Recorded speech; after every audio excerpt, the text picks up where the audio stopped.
Los candelabros de Ashworth House resplandecían con el fuego de 1000 velas, sus lágrimas cristalinas proyectando arcoíris fracturados sobre las paredes empapeladas de seda y los rostros alzados de los mentirosos más distinguidos de Londres. Era el apogeo de la temporada, ese peculiar ritual en el que las fortunas se exhibían como plumas de pavo real y las hijas eran presentadas como yeguas premiadas en una subasta, y el baile de Lady Ashworth representaba la cúspide de esta resplandeciente brutalidad. Una velada donde las reputaciones podían forjarse con un solo baile o destruirse con una palabra susurrada detrás de un abanico pintado. El aire estaba cargado de cera de abeja y bergamota, de la dulzura empalagosa de las rosas de invernadero forzadas a florecer antes de tiempo, de la aguda corriente subyacente de desesperación que ninguna cantidad de perfume francés podía disimular del todo. Las parejas giraban en círculos interminables sobre el suelo pulido, sus movimientos tan precisamente coreografiados como cualquier producción teatral, mientras que en los márgenes dorados de la sala, las madres de ojos calculadores evaluaban el cambiante panorama de las conexiones elegibles y las jóvenes damas practicaban el arte de parecer simultáneamente disponibles e inalcanzables. Este era el campo de batalla de la alta sociedad, y cada sonrisa ocultaba un arma, cada cumplido una cuidadosa estratagema en la guerra interminable por la posición y la prosperidad. Sin embargo, a pesar de toda la estudiada alegría, de todo el champán que corría como el Támesis y de la orquesta que tocaba como si sus propias vidas dependieran de mantener la ilusión de una dicha sin esfuerzo, una corriente de inquietud se ondulaba bajo la superficie esa noche, un nombre que pasaba de oído empolvado a oído empolvado, pronunciado en tonos susurrantes que, de alguna manera, llegaban más lejos que cualquier grito. El Duque Diablo. Decían que lo habían visto en Londres, que su carruaje negro había sido avistado en las inmaculadas calles de Mayfair, y la sola posibilidad de su presencia proyectaba una sombra sobre el paraíso cuidadosamente construido por Lady Ashworth. Sebastian Blackwood, el duque de Thornfield, no había honrado un evento social en 3 años, no desde el escándalo, no desde su esposa, no desde que los susurros se habían calcificado hasta convertirse en una verdad aceptada, y sin embargo se había corrido la voz de que podría aparecer esa noche, de que algún oscuro propósito lo había sacado de su exilio autoimpuesto en las tierras salvajes del norte. Dicen que mató a Lord Pemberton en ese duelo, murmuró Lady Whitmore a su compañera, su abanico batiendo un ritmo nervioso contra su amplio pecho. Le disparó en el corazón sin un ápice de vacilación y sonrió mientras caía. Su compañera, una viuda con considerable experiencia en el arte del chisme, se inclinó más cerca con el ansia ávida de quien está a punto de contribuir con un bocado particularmente selecto. Y su esposa, su primera esposa, encontrada al pie de aquella torre, y ni un sirviente que quisiera hablar de lo que vio. Los susurros se multiplicaban y se transformaban a medida que viajaban, volviéndose más monstruosos con cada repetición, hasta que el hombre que describían parecía menos humano que leyenda, menos mortal que mito, una criatura de la oscuridad que de alguna manera había reclamado la corona de un duque y todo el terrible poder que la acompañaba. Las madres acercaron a sus hijas. Los caballeros se ajustaron las corbatas y se preguntaron si alguna vez, en alguna ofensa olvidada,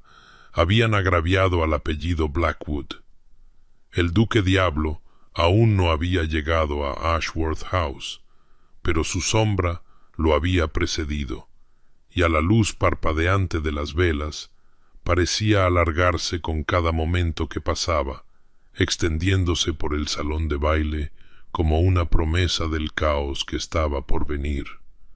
Pero antes de que se revele el destino de nuestros amantes, suscríbete para no perderte nunca un capítulo de romance y escándalo, y cuéntanos en los comentarios, ¿desde dónde nos estás viendo? Ahora, comencemos. En el extremo más alejado del salón de baile, donde la luz de las velas se debilitaba y los espejos con marco dorado solo reflejaban sombras, Lady Rosalind Wren estaba sola junto a una columna de mármol y observaba la resplandeciente actuación de la alta sociedad con la fascinación distante de un naturalista observando una especie particularmente llamativa de ave tropical. Tenía 24 años de edad, una antigüedad según la brutal aritmética del mercado matrimonial, y hacía mucho que había dejado de esperar que la mirada de algún caballero se detuviera en su cabello castaño sin nada de particular. Sus ojos grises de una franqueza pasada de moda, o el vestido que había usado en 3 temporadas anteriores, porque los acreedores de su padre habían resultado más apremiantes que las facturas de las modistas. La estantería, lo llamaban, ese purgatorio donde las mujeres solteras que ya no estaban en su apogeo eran consignadas a acumular polvo, y Rosalind había hecho las paces con sus astillas y sombras. Había aprendido a encontrar una cierta libertad amarga en ser ignorada, pues la invisibilidad, por dolorosa que fuera, al menos le ahorraba a una la indignidad de las falsas esperanzas. Observó a Lady Catherine Pemberton, 17 años, rubia, dotada con 40,000 libras, aceptar su cuarto baile de la noche mientras pretendientes ansiosos la rodeaban como tiburones bien vestidos, y Rosalind no sintió envidia, sino algo más cercano a una diversión exhausta ante el elaborado teatro de todo aquello, la forma en que estas jóvenes criaturas representaban el deseo y la modestia en igual medida, sin entender nunca que el juego estaba amañado desde el principio, que los ganadores se determinaban por libros de contabilidad y propiedades mucho antes de que comenzara la primera cuadrilla.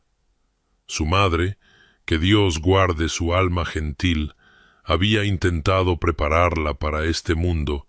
le había susurrado consejos sobre bajar la mirada y suavizar sus opiniones y hacerse lo suficientemente pequeña para caber en cualquier espacio que un marido le permitiera ocupar. Sé invisible, mi amor, y estarás a salvo. Pero su madre también había muerto consumida por su propia invisibilidad, por años de desvanecerse en el papel pintado mientras su marido se jugaba su futuro. Y Rosalind había aprendido una lección diferente de esa silenciosa disminución, había aprendido que la seguridad comprada a través de la anulación no era seguridad en absoluto, sino simplemente una forma más lenta de morir. Así que se mantenía en los márgenes y observaba con sus ojos demasiado agudos, catalogando las hipocresías y crueldades que pasaban por civilización entre las mejores familias de Inglaterra, la forma en que la mano de Lord Ashworth se demoraba demasiado en los hombros de los sirvientes, la forma en que los diamantes de Lady Whitmore no podían ocultar los moratones bajo sus polvos, la forma en que los jóvenes hablaban de honor mientras se comportaban sin él, y si sus observaciones nunca le ganarían un marido o un hogar, al menos eran suyas, sin estar comprometidas por la desesperada pretensión de que todo aquello era hermoso en lugar de simplemente brutal. Cuando los susurros sobre el duque diablo se propagaron por la multitud, Rosalind notó con qué rapidez el miedo desplazaba al aburrimiento en aquellos rostros cuidadosamente pintados, cómo el mero nombre de Blackwood parecía invocar algo primario bajo el barniz de sofisticación, y se sintió curiosa a pesar de su decidida indiferencia. Curiosa sobre qué clase de hombre podía inspirar un terror tan universal. Curiosa sobre si el monstruo del rumor guardaba algún parecido con el mortal que se había ganado el título. Y curiosa,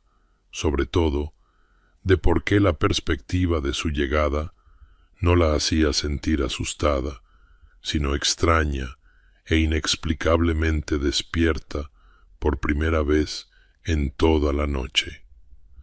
Las puertas del salón de baile se abrieron sin previo aviso, sin la llamada habitual del heraldo que debería preceder a la llegada de un duque, y sin embargo, cada alma presente supo el momento preciso en que Sebastian Blackwood cruzó el umbral. Lo supo por el repentino silencio que descendió como la primera helada del invierno, por la forma en que las conversaciones murieron a media sílaba y los bailarines vacilaron en sus pasos, por la inspiración colectiva que pareció robar todo el aire de aquella resplandeciente cámara y no dejar más que el sabor acre del miedo en la lengua. Rosalind se volvió hacia la entrada con el resto de ellos, esperando, no sabía qué precisamente, algún espectro gótico, tal vez, alguna criatura de medianoche y malevolencia que justificara el terror que había visto extenderse por la alta sociedad como una plaga, y lo que vio en su lugar fue simplemente un hombre, aunque la palabra parecía inadecuada para la figura que estaba enmarcada en la puerta como un retrato de hermosa desolación. Era alto, de hombros anchos, vestido de un negro riguroso que hacía que los colores de pavo real de otros caballeros parecieran llamativos y absurdos,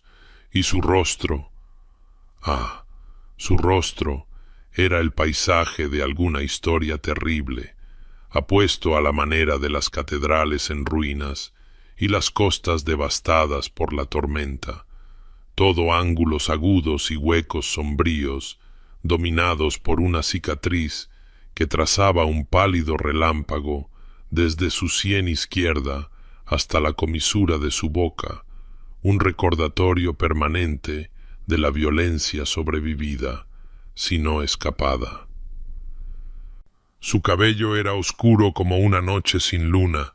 peinado hacia atrás de unos rasgos que podrían haber adornado una pintura renacentista de Lucifer antes de la caída,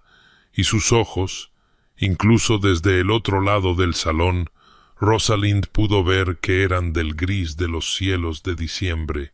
el gris de la ceniza y los finales, y examinaban a la compañía reunida con una expresión de indiferencia tan profunda que rayaba en el desprecio. Los susurros se reanudaron casi de inmediato, ahora más fuertes con la confianza de los números, un coro de condena que el duque seguramente escuchó e igualmente seguramente eligió ignorar mientras se adentraba en la sala con el paso sin prisas de un depredador que sabe que nada de lo presente supone una amenaza digna de apuro. 3 familias destruidas, siseó alguien a la izquierda de Rosalind, arruinadas por completo cuando se atrevieron a cruzarse con él. y desde su derecha. Su primera esposa apenas fría, antes de que cesara su luto, criatura desalmada, y ellos diciendo que se cayó, pero todos sabiendo que las torres no reclaman a las mujeres que desean vivir. Rosalind lo vio aceptar una copa de champán de un lacayo tembloroso. Vio a la multitud abrirse ante él como el mar rojo ante Moisés. Vio cómo incluso los caballeros más audaces evitaban su mirada y las damas más descaradas descubrían de repente una necesidad urgente del tocador, y vio lo que nadie más parecía capaz de ver, tal vez porque nadie más buscaba otra cosa que la confirmación del monstruo que ya habían decidido que debía ser. Detrás de la fría máscara, detrás de la cicatriz y la reputación y el terrible peso del apellido Blackwood, los ojos del duque Diablo contenían algo que Rosalind reconoció con la certeza inmediata y profunda de un sufriente que identifica a otro. Agotamiento, del tipo que ninguna cantidad de sueño podía curar, del tipo que proviene de llevar cargas demasiado pesadas para hombros humanos a través de distancias demasiado vastas para la resistencia humana, del tipo que ella veía cada mañana en su propio espejo y había aprendido a ocultar detrás de un ingenio agudo y observaciones aún más agudas. Está cansado, pensó, y la revelación se instaló en su pecho como una llave girando en una cerradura que no sabía que existía. Está tan desesperada, tan devastadoramente cansado, y ni una sola persona en esta sala, llena de cientos, se ha molestado en notarlo. 3 días después del baile de Ashworth, Rosalind estaba sentada en el salón de la mañana de su modesta casa adosada, modesta, siendo este un término generoso para una residencia cuyo papel pintado se despegaba en las esquinas y cuyos fuegos se encendían solo en las habitaciones actualmente ocupadas. Cuando su padre la convocó a su estudio con ese tono de voz particular que había presagiado cada catástrofe de su vida adulta, desde la enfermedad final de su madre hasta el despido de sus últimos sirvientes, y ella se levantó de su costura con la tranquila resignación de quien ha aprendido que temer un desastre no hace nada por evitar su llegada. El vizconde Wren había envejecido una década solo en el último año, su porte una vez orgulloso, ahora encorvado bajo el peso de las deudas que no podía pagar ni escapar. Y cuando Rosalind entró en el oscuro estudio con su olor a papel viejo y a arrepentimientos aún más viejos, lo encontró de pie junto a la ventana, de espaldas a ella, incapaz o reacio a mirarla a los ojos mientras asestaba el golpe final a lo que quedara de sus esperanzas de una vida ordinaria. «La propiedad será embargada en un mes», dijo, y su voz se quebró en las palabras como hielo demasiado fino para soportar el peso que se le había impuesto. Todo, la casa en Kent, la propiedad de Londres, las joyas de tu madre que juré que nunca tocaría, todo, perdido para satisfacer a acreedores que se han cansado de mis promesas y mis excusas y mis interminables y fútiles intentos de salvar algo de los restos que he hecho de la fortuna de esta familia.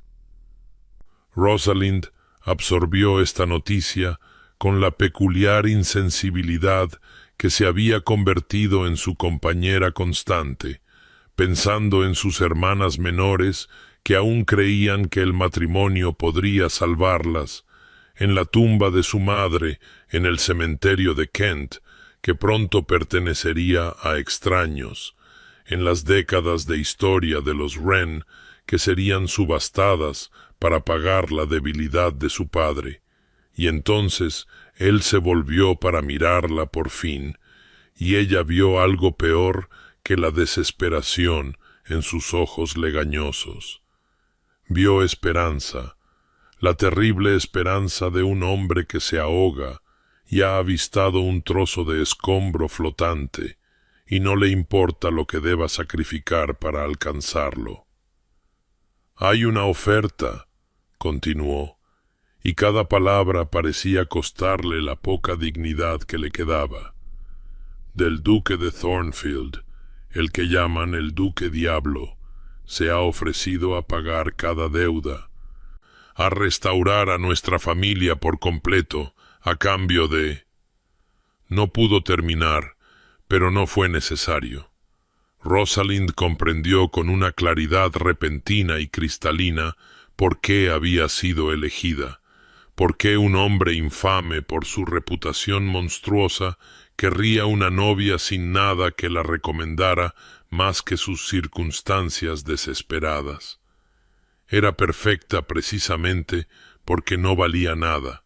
porque ninguna mujer con opciones aceptaría tal acuerdo, porque su invisibilidad para cualquier otro pretendiente la hacía invisible a la esperanza misma, y por lo tanto segura para casarse sin expectativas, segura para instalarla en alguna propiedad lejana, donde no haría preguntas ni exigiría nada, y se desvanecería en el papel pintado, tal como su madre siempre le había aconsejado. «Dignidad o supervivencia», pensó, mirando las manos temblorosas de su padre. «Mi orgullo o el futuro de mis hermanas, mi autonomía o el apellido de mi familia». Y la elección no era tal, nunca lo había sido, porque había sido criada para entender que las mujeres como ella no llegaban a elegir, solo a soportar las elecciones que se hacían por ellas, por hombres con dinero y hombres con deudas y hombres que nunca consideraron lo que costaba ser la moneda con la que se pagaban sus tratos. El duque de Thornfield llegó exactamente a las 3 de la tarde de un jueves que parecía decidido a igualar su reputación, con el cielo colgando bajo y gris sobre Londres como un sudario, y Rosalind lo recibió en el estudio de su padre con las manos cruzadas, la espalda recta y el corazón latiendo a un ritmo de desafío aterrorizado que se negó a dejar que llegara a su rostro. No le daría la satisfacción de ver su miedo. No interpretaría el papel de doncella temblorosa que la sociedad había escrito para este teatro grotesco, y cuando él entró en la habitación con su perpetuo luto negro y esa cicatriz captando la tenue luz como una acusación, se encontró con sus ojos gris invierno sin pestañear y vio algo parpadear allí, algo que podría haber sido sorpresa al encontrar una presa que no se acobardaba de inmediato. «Lady Rosalind», dijo, y su voz era más grave de lo que había esperado, más áspera, como piedras rodando en aguas profundas. «Confío en que su padre le ha explicado los términos de mi oferta». Ella inclinó la cabeza, un gesto que asentía sin someterse, y respondió con una firmeza que pareció desestabilizarlo más de lo que lo habría hecho la histeria. «Lo ha hecho su gracia. Desea comprar una esposa que no le pedirá nada. No esperará nada de usted y se desvanecerá convenientemente en cualquier rincón de su existencia que designe para su alojamiento, a cambio de lo cual mi familia se salvará de la ruina y yo seré elevada a una posición de prestigio teórico y encarcelamiento práctico». El silencio que siguió a sus palabras se tensó como la cuerda de un arco, y ella vio cómo su mandíbula se apretaba, vio sus manos enguantadas flexionarse una vez a sus costados, vio la máscara de fría indiferencia luchar por mantenerse contra lo que sospechaba era la novedosa experiencia de que le hablaran como algo más que un monstruo o un billete de comida. Tiene una forma peculiar de aceptar propuestas, dijo él finalmente, y ahora había un filo en su voz, no exactamente ira, pero algo adyacente, algo que sugería que ella se había adentrado en un territorio para el que él no se había preparado. «Aún no he aceptado», respondió Rosalind, y vio sus ojos entrecerrarse con algo que definitivamente era sorpresa ahora, posiblemente incluso el más leve fantasma de respeto. «Tengo una condición, y no es negociable. Me casaré con usted, su gracia, viviré en su casa, y llevaré su nombre, y no haré preguntas sobre su pasado, o su corazón, o los demonios que lo impulsen a buscar una esposa a la que no necesite amar. Pero no seré tratada como invisible, no seré relegada al silencio y las sombras y a la lenta muerte de no ser vista, porque he pasado 24 años siendo ignorada y despreciada y tratada como un mueble compulso, y descubro que ya no tengo más tolerancia para ello». Él la miró fijamente durante un largo momento. A esta mujer que debería haber estado llorando de gratitud o encogiéndose de terror, y Rosalind le devolvió la mirada, y algo cambió en el aire entre ellos. No calidez, todavía no, pero sí la primera fisura delgada en un muro que había permanecido intacto durante años, y cuando finalmente habló, su voz había perdido parte de su filo. «No es usted lo que esperaba, Lady Rosalind». Ella se permitió la más pequeña de las sonrisas, afilada como el filo de una navaja.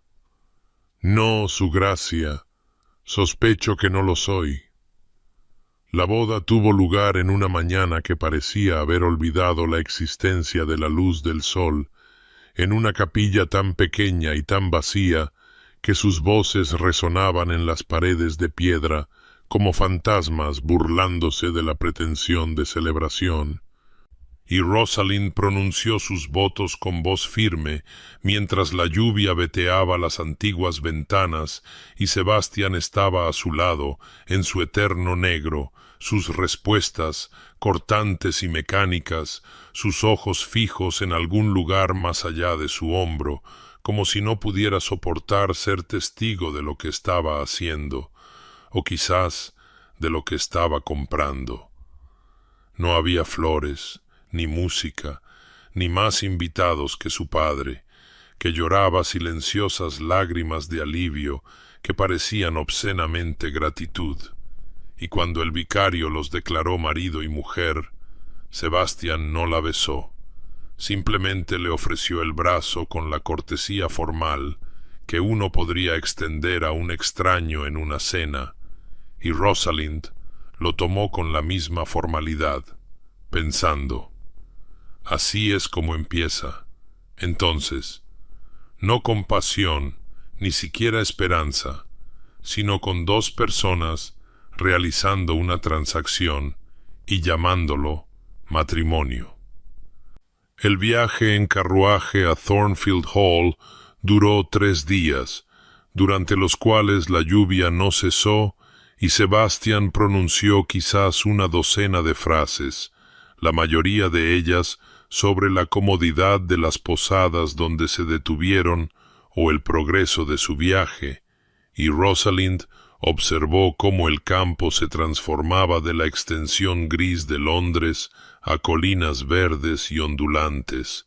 y a páramos cada vez más salvajes, sintiendo con cada milla que no sólo viajaba a un nuevo hogar, sino a otro mundo por completo, uno donde las reglas que había aprendido ya no se aplicaban y el futuro se extendía ante ella, tan incognoscible como el rostro hermético de su marido. Cuando Thornfield finalmente emergió de la niebla en la tarde del tercer día, a Rosalind se le cortó la respiración al verlo. Magnífico y melancólico en igual medida. Una extensa propiedad de piedra gris e hiedra trepadora que parecía haber crecido orgánicamente del propio páramo, sus ventanas oscuras a pesar de la hora, sus jardines cubiertos por una maleza que hablaba de años de abandono, hermosa como lo es una viuda, envuelta en el recuerdo de una felicidad ya lejana. El personal se reunió en el vestíbulo para recibirlos. Un personal mínimo, notó ella, para una propiedad de este tamaño, y sus rostros al verla iban desde un shock mal disimulado hasta algo cercano al asombro, como si el duque hubiera llegado con un unicornio en lugar de una esposa, y la anciana ama de llaves, la señora Crane, llegó a susurrar «misericordia» en voz baja antes de recomponerse y hacer una reverencia. Sebastián la presentó con las mínimas palabras requeridas. Esta es su gracia, la duquesa de Thornfield. Asegúrense de que tenga todo lo que necesite. Y luego se dio la vuelta y se alejó por un pasillo que lo engulló en la sombra, dejando a Rosalind de pie en el vasto vestíbulo de su nuevo hogar, con la lluvia aún goteando de su capa de viaje y la certeza de que acababa de ser entregada a su jaula, por muy dorada que fuera, y que el hombre que la había encerrado en ella no tenía intención de hacerle compañía entre sus barrotes. Pasaron las semanas en la extraña animación suspendida de una vida a medias, y Rosalind se encontró trazando los pasillos de Thornfield Hall como un cartógrafo podría cartografiar un territorio desconocido, descubriendo sus secretos habitación por habitación, sombra por sombra, aprendiendo qué tablas del suelo crujían y qué ventanas captaban la luz de la mañana y qué puertas permanecían siempre cerradas a su curiosidad. Aprendió también los ritmos de su fantasma de marido, cómo emergía de su estudio precisamente a las 8 para las cenas que compartían en un silencio roto solo por el tintineo de la plata contra la porcelana, cómo nunca la miraba directamente, pero a veces lo sorprendía observándola por el rabillo del ojo, cómo se retiraba inmediatamente después a las solitarias actividades que ocupaban las horas entre el anochecer y el amanecer que ella sospechaba que rara vez dormía para ver. La señora Crane resultó ser una aliada inesperada en esas primeras semanas.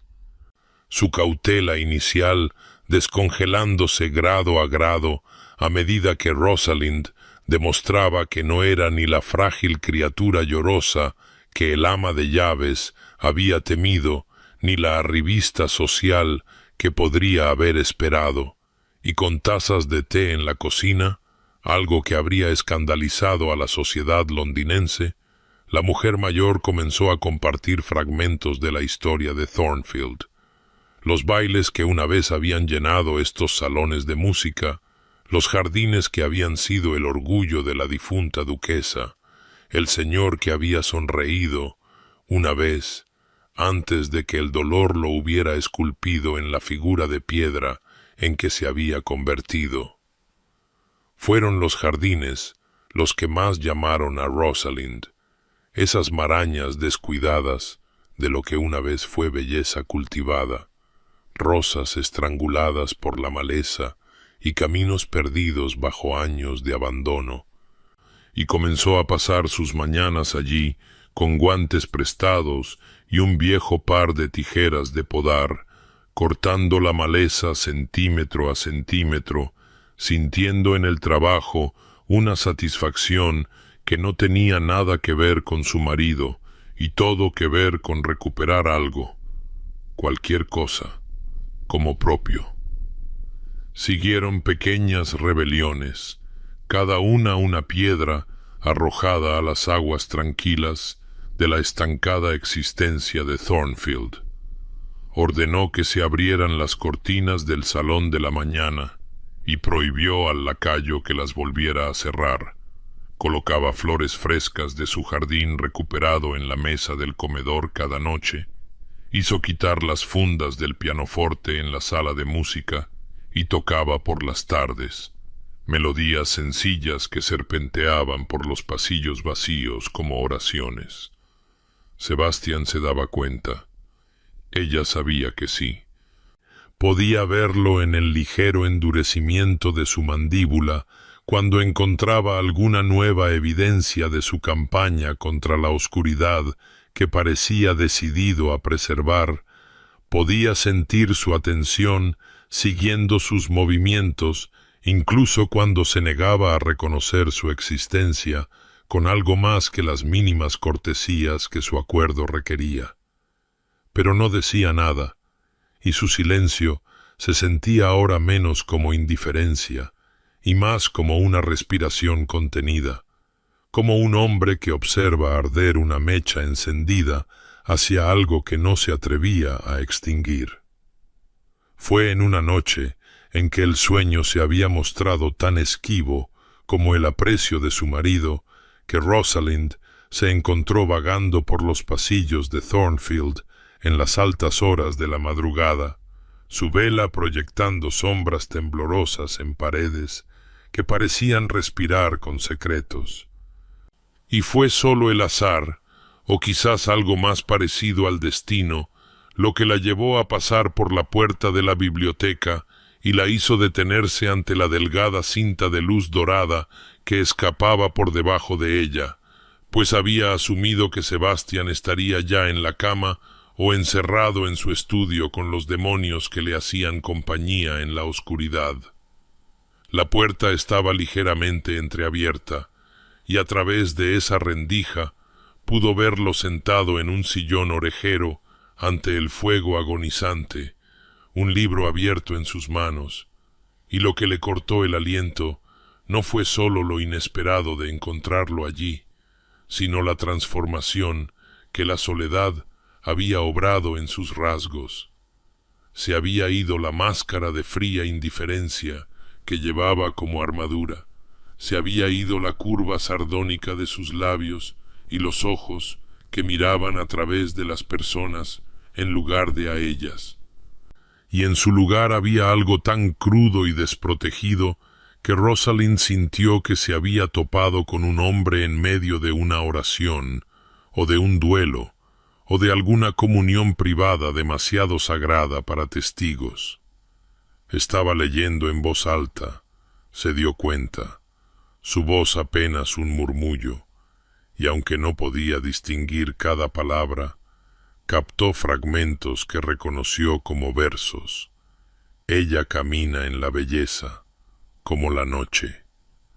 Y la forma en que pronunciaba las líneas no era performativa, sino íntima,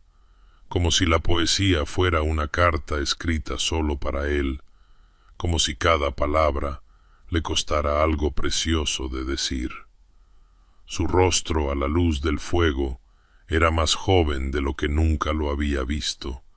despojado del cansancio y la amarga autoprotección,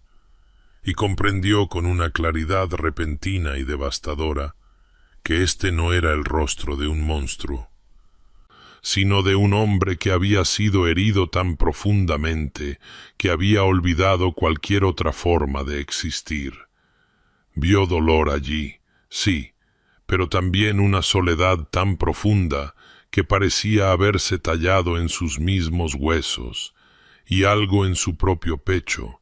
algún muro que ni siquiera sabía que había construido, comenzó a agrietarse y desmoronarse al verlo. Se retiró sin hacer ruido,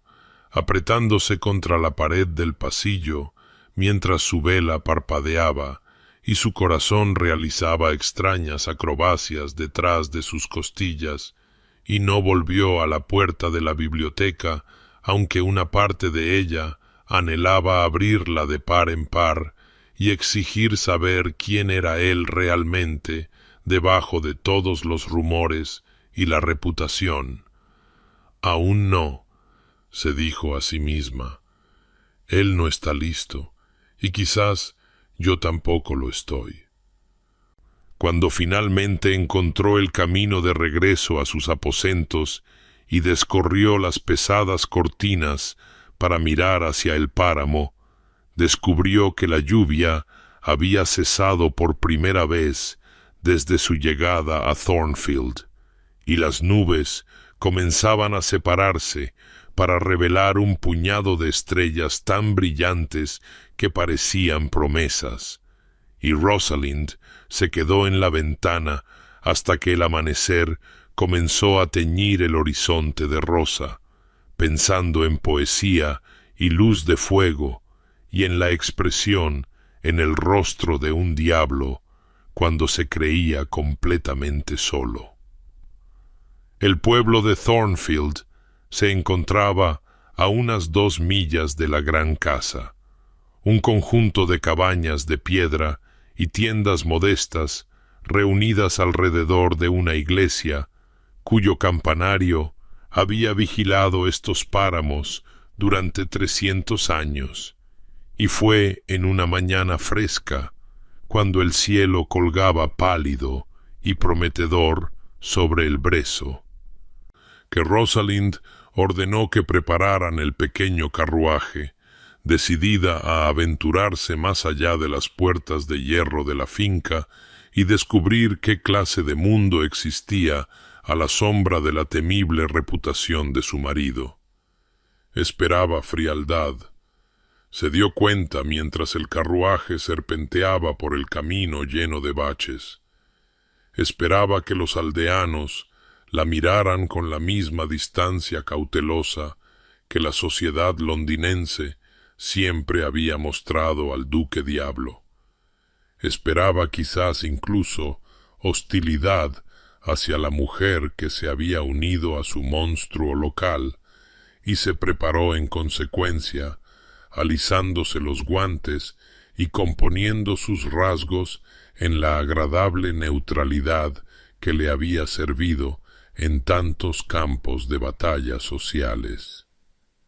Lo que encontró en su lugar fue algo que desentrañó cada suposición que había traído consigo desde Londres, como si fuera un equipaje inútil.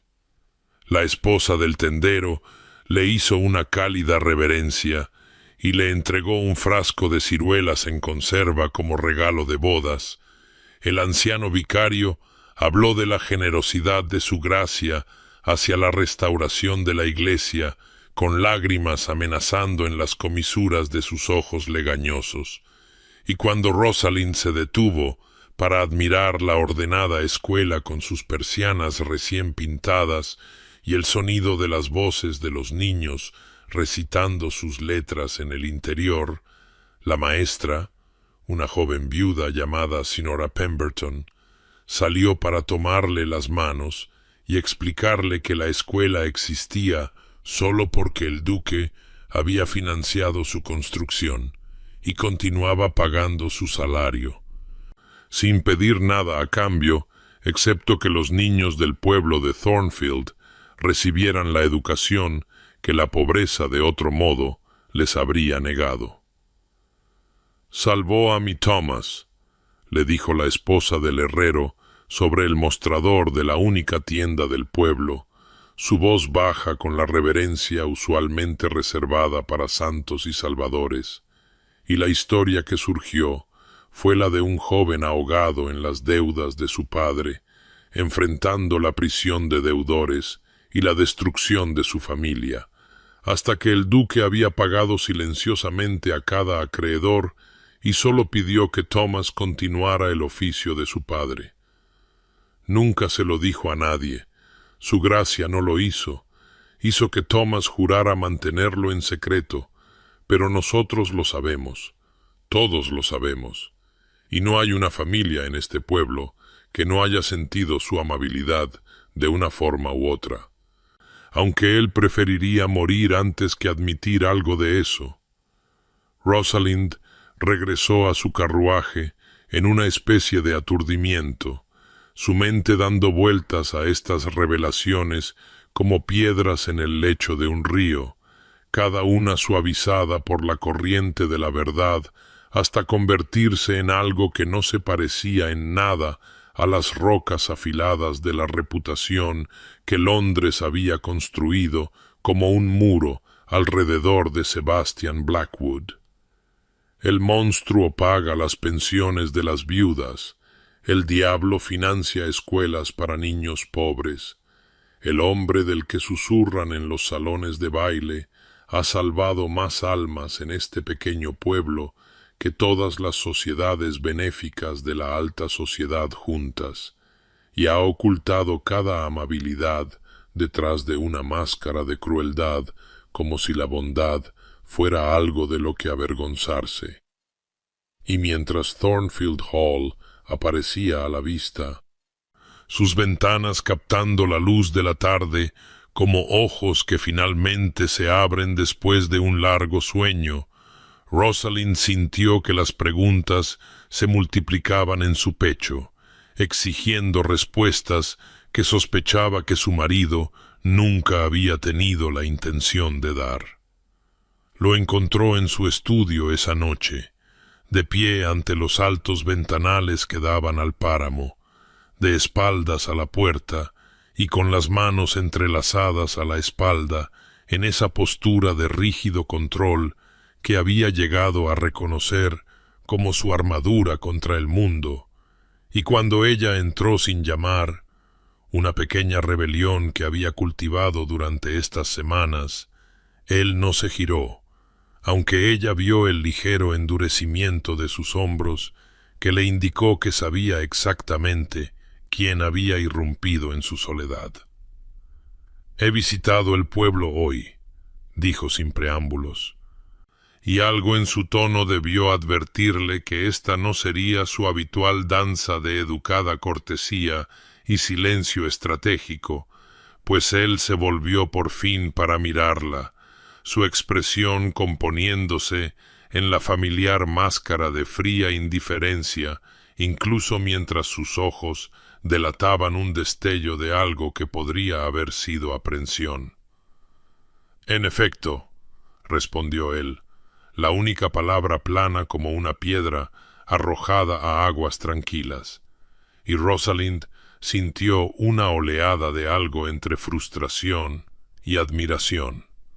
Frustración por su implacable compromiso con esta actuación de villanía,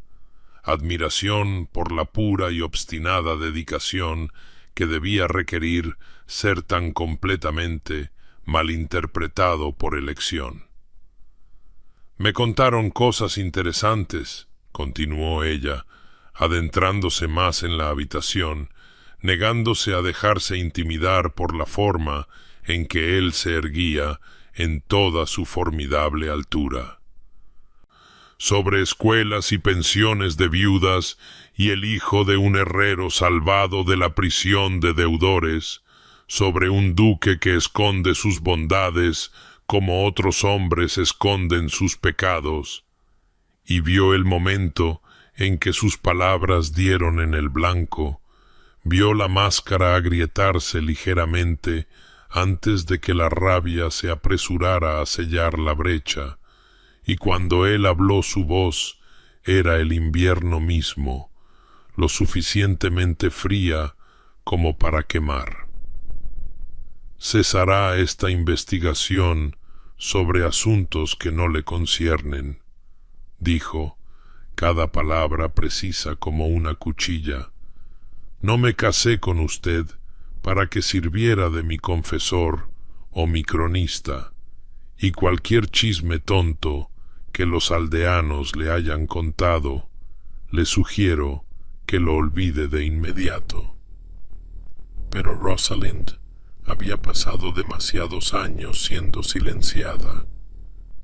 demasiados años haciéndose pequeña e invisible para apaciguar a aquellos que encontraban su misma existencia inconveniente,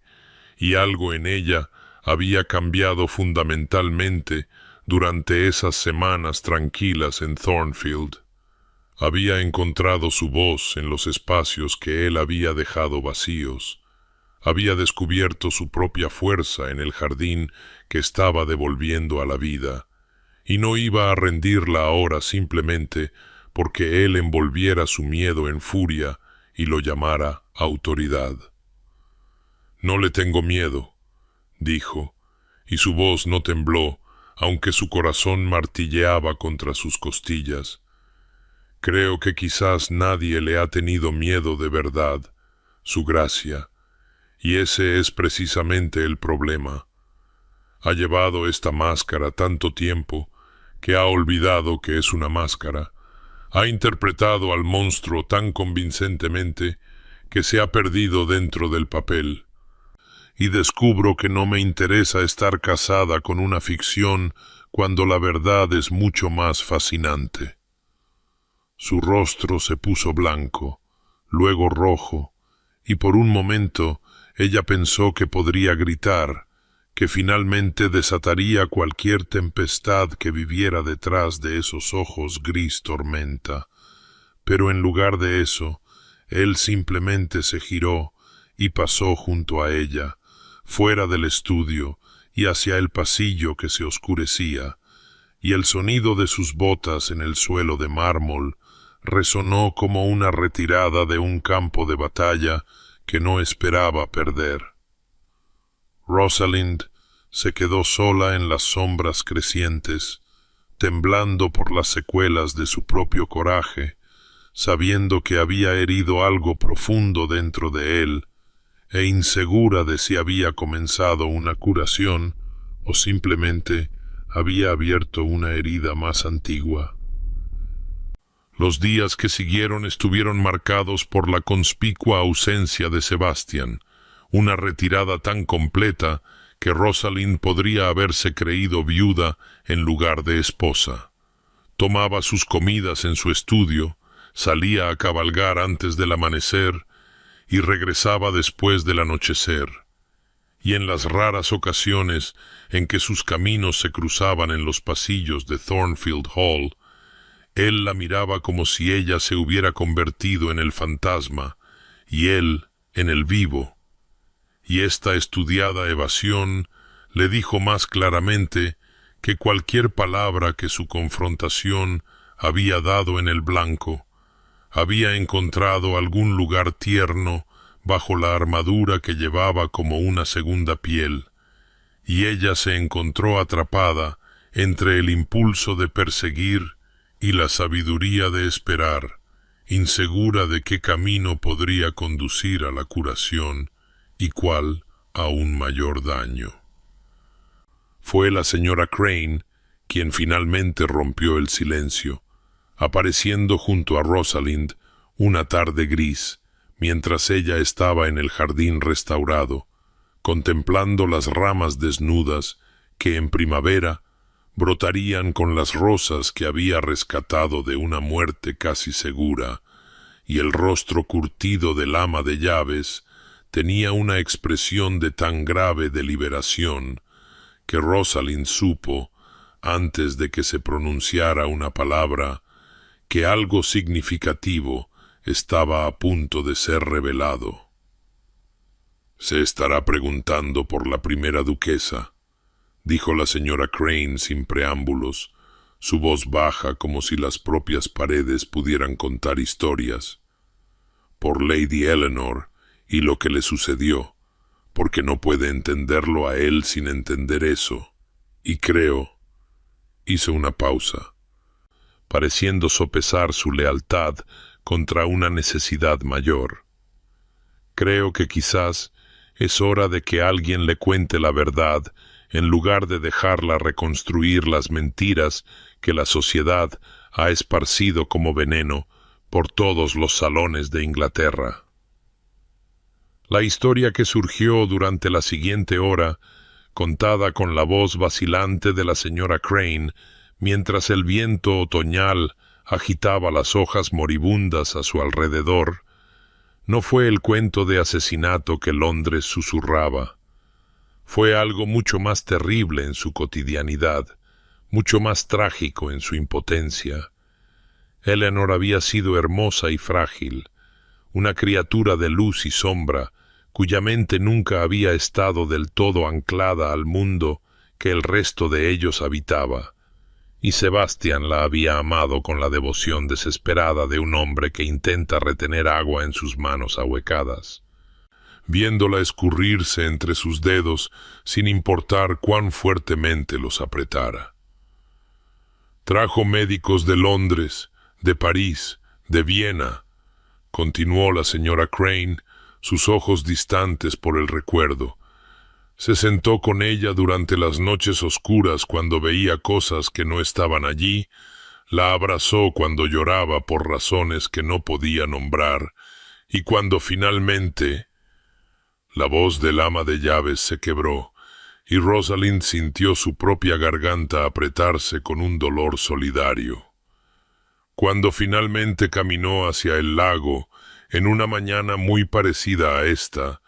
gris, fría y silenciosa, fue él quien la encontró, quien la llevó de vuelta a la casa en sus brazos, quien le cerró los ojos y luego cerró su propio corazón, porque creía que le había fallado. Creía que si solo la hubiera amado mejor, la hubiera vigilado más de cerca. Hubiera sido de alguna manera más que mortal, podría haberla salvado. Rosalind permaneció inmóvil mientras el peso de esta revelación se asentaba sobre sus hombros, comprendiendo al fin la geografía del aislamiento de Sebastian. No se convirtió en un monstruo porque destruyó a su esposa. Se convirtió en un monstruo porque la sociedad necesitaba a alguien a quien culpar por una tragedia que no tenía villano, y él aceptó su odio porque coincidía con el suyo, porque en algún lugar de las profundidades de su corazón devastado por el dolor, creía que se lo merecía. Y algo dentro de ella que había sido meramente curioso, se transformó en algo más feroz, algo protector, algo que se sentía peligrosamente como los primeros indicios de amor. A medida que el otoño llegaba a Thornfield, pintando los páramos en tonos de ámbar y óxido,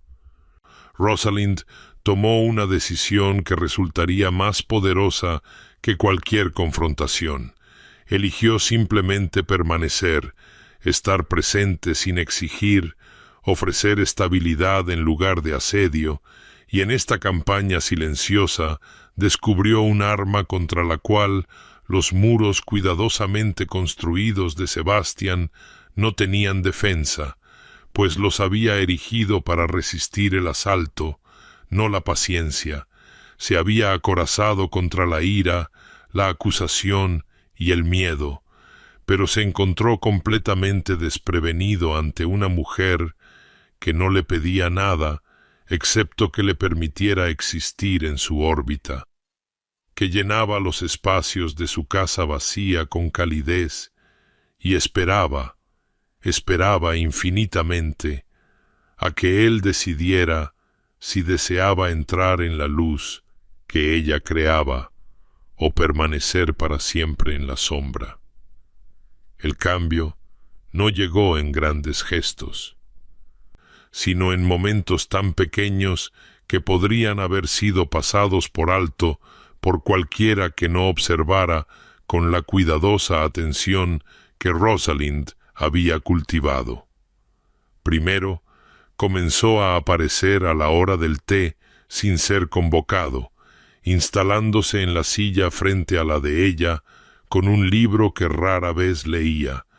sus ojos desviándose hacia ella por encima de las páginas, como si ella fuera el texto más fascinante. Luego vino la noche en que ella estaba sentada, perpleja, ante el tablero de ajedrez que la señora Crane había desenterrado de algún armario olvidado, y él se detuvo en el umbral, observándola contemplar una estrategia condenada antes de decir, casi en contra de su voluntad: «Su caballo está mal posicionado». Y cuando ella levantó la vista con las cejas arqueadas y un desafío en sus ojos, él cruzó la habitación,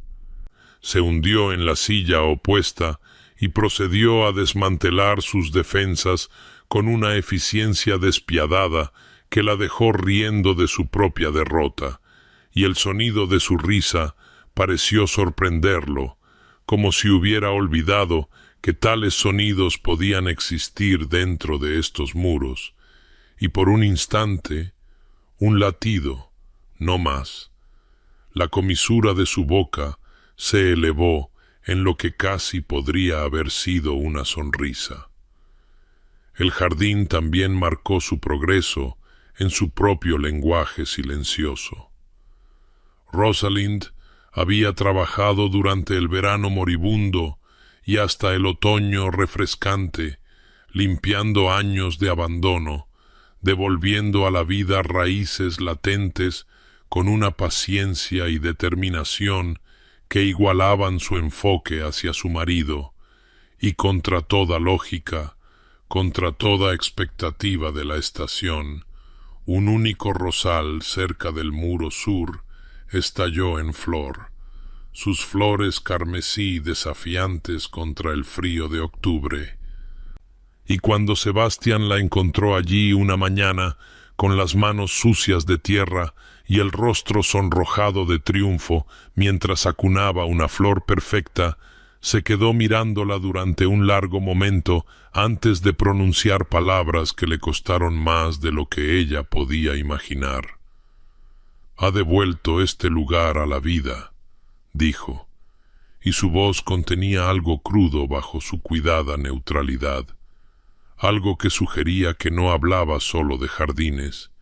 y Rosalind lo miró con tierra bajo las uñas y la esperanza floreciendo salvajemente en su pecho, y simplemente sonrió, sin pedir nada, ofreciéndolo todo, y en algún lugar a lo lejos las nubes se abrieron y la luz del sol se derramó sobre el páramo como una promesa.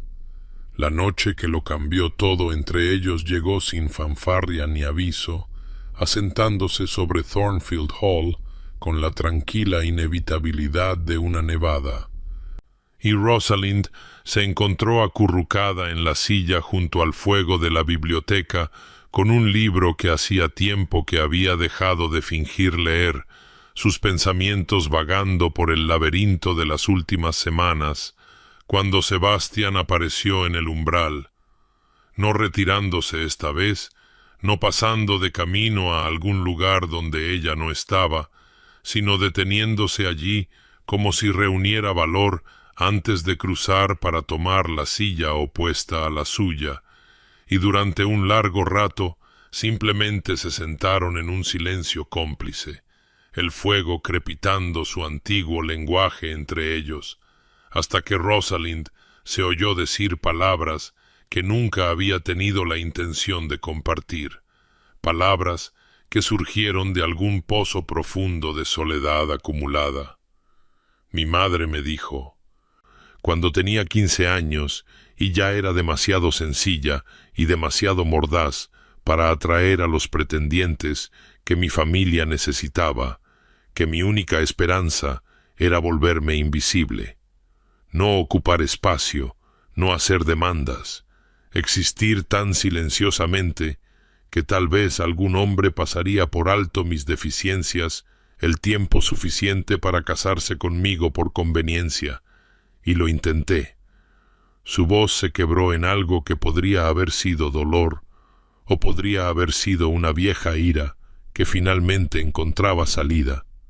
Intenté durante años hacerme pequeña, tragarme mis pensamientos antes de que pudieran escapar de mis labios, no querer nada porque querer era el dominio de las chicas que tenían algo que ofrecer, y cuando ella murió, me prometí a mí misma que dejaría de intentarlo, pero el hábito de la invisibilidad. Levantó la vista para encontrar a Sebastián, observándola con una intensidad que le hizo vacilar el aliento. El hábito se convirtió en una especie de armadura, y me dije a mí misma que era protección, cuando en realidad era solo una forma más lenta de morir. El silencio que siguió a su confesión se sintió diferente a los silencios que habían caracterizado su matrimonio, cargado de algo frágil y recién nacido. Y cuando Sebastián finalmente habló, su voz emergió con aspereza, como si las palabras tuvieran que luchar para abrirse paso a través de años de desuso. Yo también pensé que la invisibilidad me protegería, dijo, y sus ojos se encontraron con los de ella, con una vulnerabilidad que nunca antes había visto allí. Después de Eleanor, después de los susurros y las acusaciones y la forma en que la sociedad me miraba como si fuera algo a lo que temer en lugar de compadecer, cultivé el monstruo que querían ver porque los mantenía a distancia, porque si estaban asustados, no se acercarían lo suficiente como para ver la verdad, y si no podían ver la verdad, no podrían usarla en mi contra. Pero tienes razón. Lo que dijiste ese día cuando intenté alejarte, tenías razón. Se inclinó ligeramente hacia adelante, la luz del fuego jugando sobre la cicatriz que dividía su mejilla, suavizándola de alguna manera. Nadie ha dejado de temerme en tanto tiempo que olvidé cómo se sentía ser visto de verdad, y me dije a mí mismo que la soledad era el precio de la seguridad, cuando en realidad era solo. Hizo una pausa, y ella lo vio luchar con la confesión. Era solo soledad, preservada y protegida, y absolutamente inalterada por todos mis muros, y tú. Su voz bajó a un susurro apenas audible. Tú me has hecho recordar que ser visto podría valer el riesgo de ser herido. La carta llegó en una mañana en que la escarcha había pintado los cristales de Thornfield Hall con delicados patrones cristalinos, y Rosalind observó el rostro de Sebastián transformarse mientras la leía. Observó la apertura que había comenzado a caracterizar sus noches juntos, retirarse detrás de la familiar máscara de fría indiferencia, y supo antes de que él hablara que el mundo exterior finalmente había irrumpido en el frágil santuario que habían estado construyendo juntos en este rincón aislado de Inglaterra. Lady Ashworth solicita nuestra presencia en su baile de invierno, dijo. Su voz plana mientras dejaba la carta a un lado con la cuidadosa precisión de un hombre que maneja algo venenoso. La sociedad, parece ser, ha sentido curiosidad por la nueva novia del Duque Diablo. Desean inspeccionarte, medir si has sido suficientemente quebrantada por tu proximidad a un monstruo, y cuando te encuentren entera e ilesa, inventarán nuevas crueldades para explicarlo. Y había tal cansancio en sus palabras,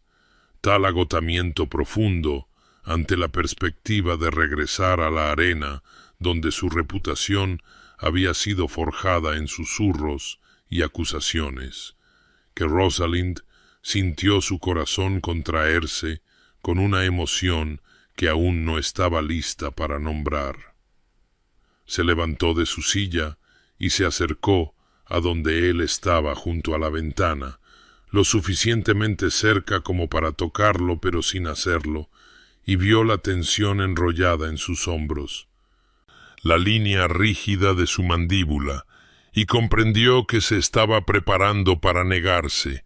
para retirarse una vez más detrás de los muros de Thornfield y dejar que la alta sociedad creyera lo que quisiera en lugar de someter a cualquiera de ellos a su venenoso escrutinio. «Deberíamos ir», dijo ella, y su cabeza se giró bruscamente hacia ella, la incredulidad evidente en cada línea de su rostro. «Susurrarán de todos modos, Sebastián. Ya sea que asistamos o nos escondamos, sus lenguas se moverán con especulaciones e invenciones, y descubro que me he cansado bastante de permitir que otros escriban la narrativa de mi vida». Se encontró con sus ojos firmemente, recurriendo al coraje que había descubierto en algún lugar de los tranquilos meses de su matrimonio. «Deja que nos vean juntos. Deja que vean que no podemos ser heridos por sus mezquinas crueldades. Y tal vez...»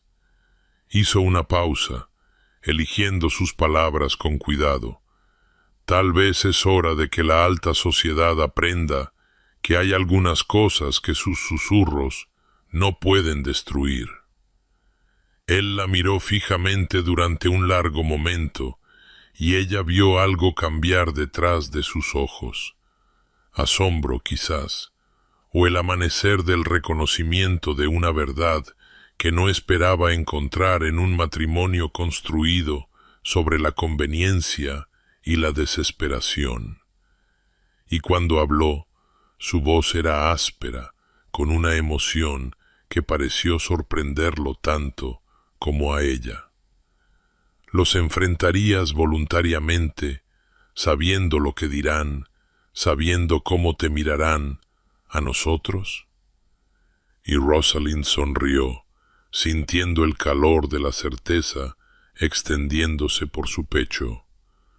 Sintiéndose por primera vez en su vida como alguien que ocupaba un espacio deliberadamente y sin disculpas. Enfrentaría cosas mucho peores que el salón de baile de Lady Ashworth para estar a tu lado, dijo, y observó cómo las palabras aterrizaban,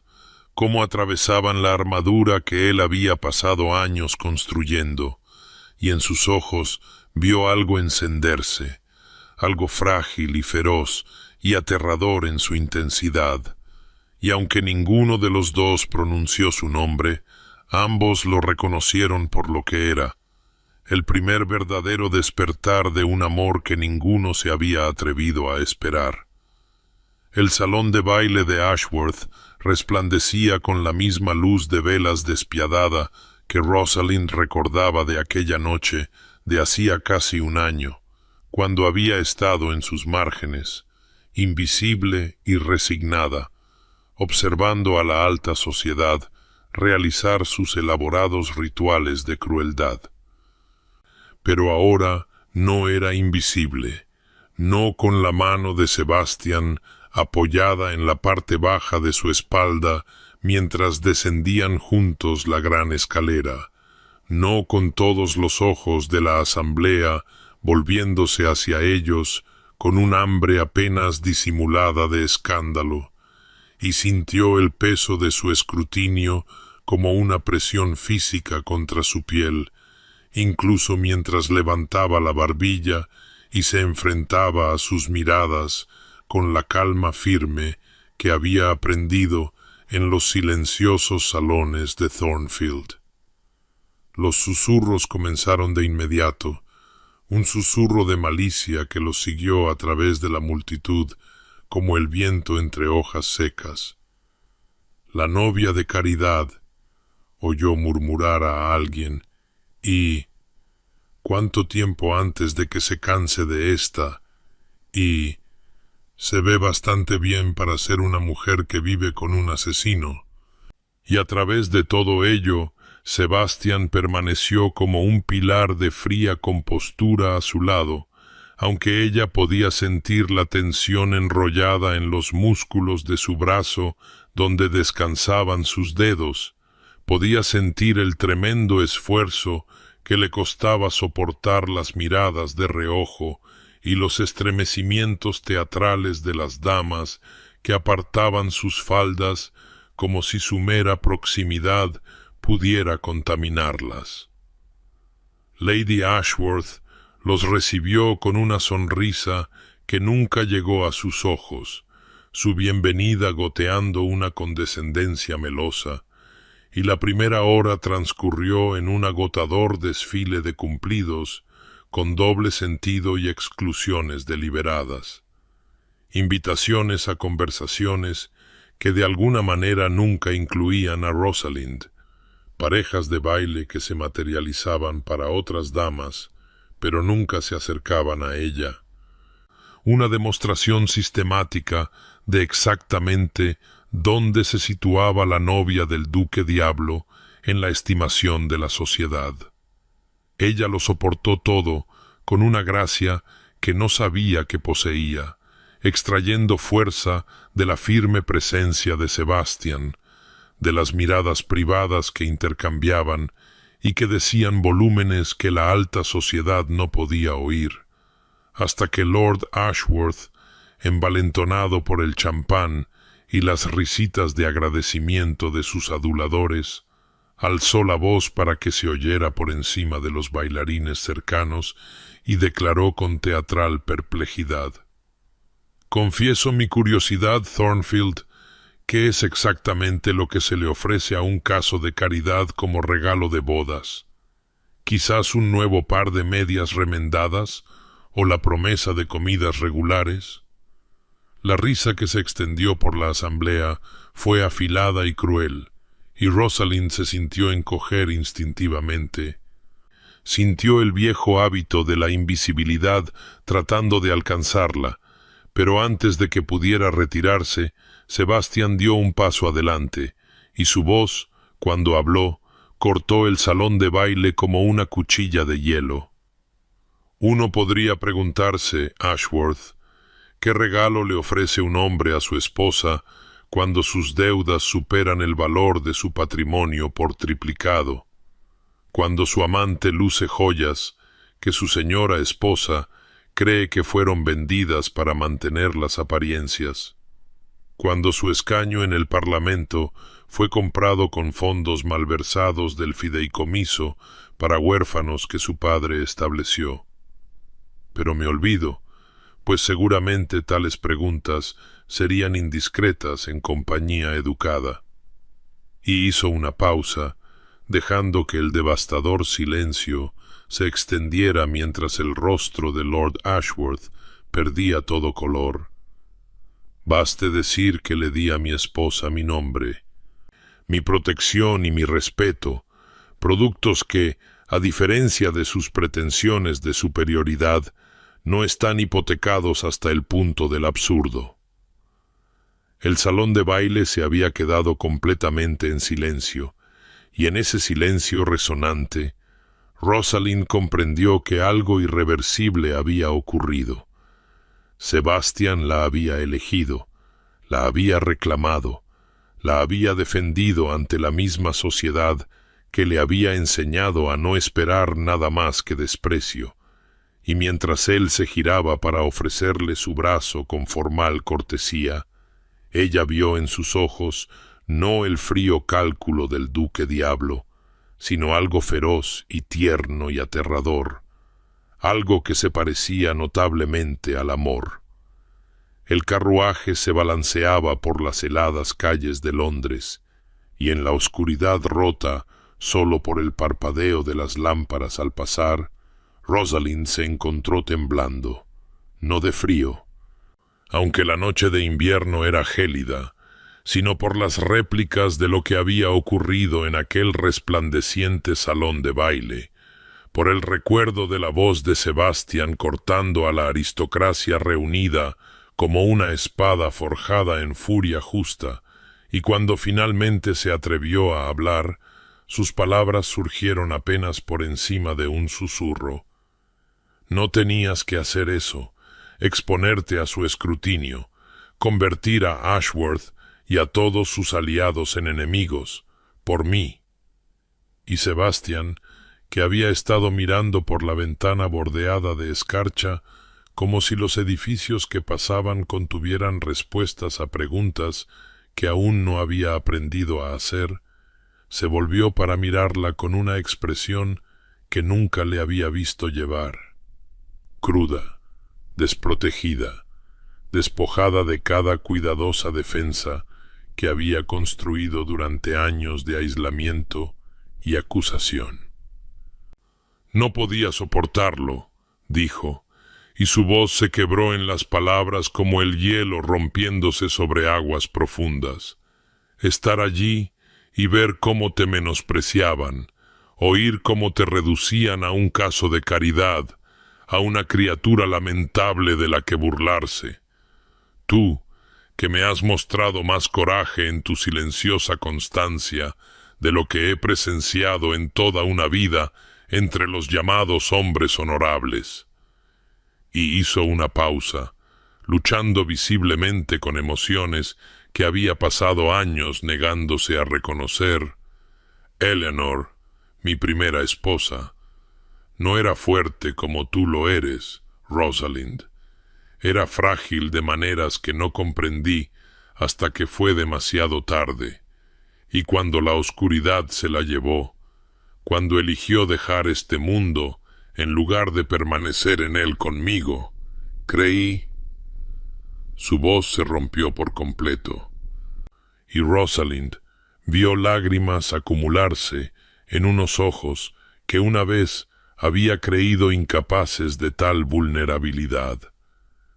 Creí que era porque le había fallado, porque mi amor era de alguna manera veneno,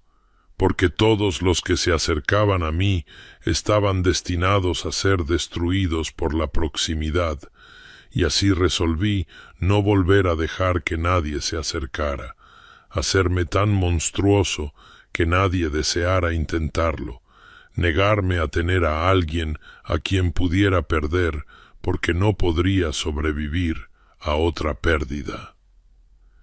El carruaje se sacudió al pasar por un tramo irregular del camino, pero ninguno de los dos lo notó, suspendidos como estaban en este momento de terrible y hermosa revelación, y Rosalind sintió sus propias lágrimas derramarse mientras extendía la mano a través del espacio entre ellos y le tomaba la suya. La tomó con firmeza, deliberadamente, negándose a dejarlo retirarse detrás de los muros que ella había pasado meses desmantelando lentamente. «No le fallaste», dijo, su voz firme a pesar de las lágrimas, «y no eres veneno, Sebastián. Eres un hombre que ha cargado con una culpa que nunca mereció, que construyó una fortaleza de soledad porque creía que era la única manera de proteger a otros de un peligro que solo existía en su imaginación afligida». Levantó la mano de él hasta su mejilla, la mantuvo allí contra su piel, le dejó sentir el calor y la realidad de su presencia. «Me tienes a mí ahora, si me quieres. No el acuerdo que pactamos, no la esposa conveniente que no hace preguntas, sino a mí, verdadera, completamente, por lo que sea que eso valga». Y Sebastián la miró como si la viera por primera vez, como si cada momento de los últimos meses hubiera conducido a este único instante cristalino de reconocimiento, y cuando la besó, fue tentativo al principio, inquisitivo, como si esperara que ella se desvaneciera como la niebla al tocarla, pero ella le respondió con certeza, con el coraje que había descubierto en sí misma durante su largo viaje juntos, y el beso se profundizó en algo consumidor, algo que hablaba del fin del invierno y la promesa de la primavera, de dos almas heridas que de alguna manera habían encontrado en la otra no la compleción, sino la compañía, no la perfección, sino la presencia. Y fuera de las ventanas del carruaje, la primera nieve de la temporada comenzó a caer, suave y silenciosa, cubriendo el duro mundo de blanco y transformando las calles familiares en algo nuevo, algo esperando a ser escrito. algo muy parecido a la esperanza. Meses después, cuando la primavera finalmente llegó a Thornfield con toda su tierna insistencia, pintando el paisaje gris en tonos de verde y oro y el rosa más pálido de los manzanos en flor, la transformación de la finca pareció reflejar algo mucho más profundo. La revolución silenciosa que había ocurrido dentro de sus muros, dentro de los corazones de su señor y señora, dentro del propio aire que ahora llevaba el sonido de la risa, donde una vez solo había existido el pesado silencio de un dolor demasiado tiempo contenido y un amor demasiado tiempo negado. Sebastián reía ahora, no a menudo, no con facilidad, pues todavía era un hombre que había pasado años olvidando cómo hacerlo, pero de manera genuina, inesperada. En momentos que sorprendían a Rosalind y la llenaban de una alegría tan feroz que rozaba el dolor. Cuando hacía una observación particularmente mordaz sobre el último chisme de la sociedad, cuando le ganaba al ajedrez por primera vez y cacareaba con un triunfo poco femenino, cuando tropezaba con el dobladillo de su vestido en el jardín y aterrizaba en un montón poco digno entre las rosas que había pasado meses devolviendo a la vida. La señora Crane, que había servido a la familia Blackwood durante 3 décadas y había resistido la tormenta de la enfermedad y muerte de Eleanor, los largos años helados del aislamiento de Sebastián, la especulación susurrada de un personal que se había preguntado si su señor alguna vez saldría de su exilio autoimpuesto. Ahora se movía por los salones de Thornfield con lágrimas amenazando perpetuamente en las comisuras de sus ojos. Lágrimas de felicidad, insistía. Cuando Rosalind preguntaba por su salud, solo es el polvo, su gracia, solo el polvo. Pero no era polvo lo que hacía llorar a la vieja ama de llaves cuando oía música proveniente de la sala de música, cerrada durante mucho tiempo, donde la duquesa había descubierto un pianoforte enterrado bajo fundas de Holanda y años de abandono, o cuando encontraba al duque de pie en el jardín restaurado al amanecer,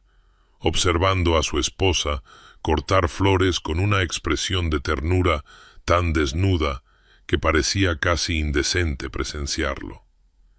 El personal se maravillaba de todo. Las cortinas abiertas de par en par para dejar entrar el sol de primavera, los jarrones de flores frescas que aparecían en cada habitación, las conversaciones en la cena que se extendían durante horas mientras marido y mujer debatían sobre filosofía y política y los méritos de varios poetas con una ferocidad intelectual que habría escandalizado a la alta sociedad, pero que los dejaba a ambos sonrojados y con los ojos brillantes por el placer de estar verdaderamente compenetrados. Su matrimonio no era perfecto. Todavía chocaban, todavía llevaban cicatrices que nunca sanarían por completo, todavía tenían momentos en que los viejos hábitos de distancia y defensa se levantaban entre ellos como muros que tenían que ser desmantelados una y otra vez con paciencia y presencia, y el conocimiento ganado con esfuerzo de que el amor no era un destino, sino una elección diaria, un jardín que requería un cuidado constante. Pero se habían elegido auténticamente ahora, no por desesperación o conveniencia, sino por un reconocimiento genuino, y el jardín que Rosalind había reconstruido de las ruinas ardía con rosas trepando por cada muro, rojas y blancas y rosas y doradas, un derroche de color y fragancia que se derramaba sobre las antiguas piedras como un testamento visible de lo que podía crecer cuando alguien era lo suficientemente valiente como para quedarse, lo suficientemente paciente como para cuidar, lo suficientemente dispuesto a creer que incluso el terreno más estéril podía volver a florecer si tan solo se le ofrecía luz solar y cuidado y el poder constante, obstinado y transformador de un amor que se negaba a rendirse al invierno. El anuncio apareció en las páginas de Sociedad en una mañana en que el verano había alcanzado su máximo esplendor, cuando los jardines de Thornfield ardían de color y el aire estaba cargado del aroma de las rosas, y decía simplemente que Su Gracia el Duque de Thornfield había hecho una donación sustancial para establecer una fundación para el apoyo y la educación de damas empobrecidas. Jóvenes de buena cuna que, sin culpa propia, se encontraban sin recursos ni perspectivas, atrapadas en ese purgatorio particular reservado para las mujeres que eran demasiado bien educadas para trabajar y demasiado pobres para casarse, invisibles para una sociedad que sólo valoraba lo que podía usar, y la fundación llevaría el nombre de Su Gracia la Duquesa de Thornfield, en honor a su incansable defensa de aquellos a quienes la alta sociedad había elegido ignorar. Los susurros que habían seguido a Sebastian Blackwood durante una década comenzaron, lentamente, a cambiar de timbre y tono, la confusión reemplazando a la certeza, un respeto a regañadientes emergiendo donde el miedo había dominado durante mucho tiempo,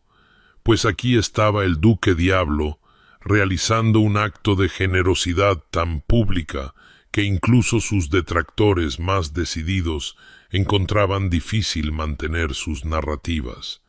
Y cuando Rosalind leyó el anuncio durante el desayuno,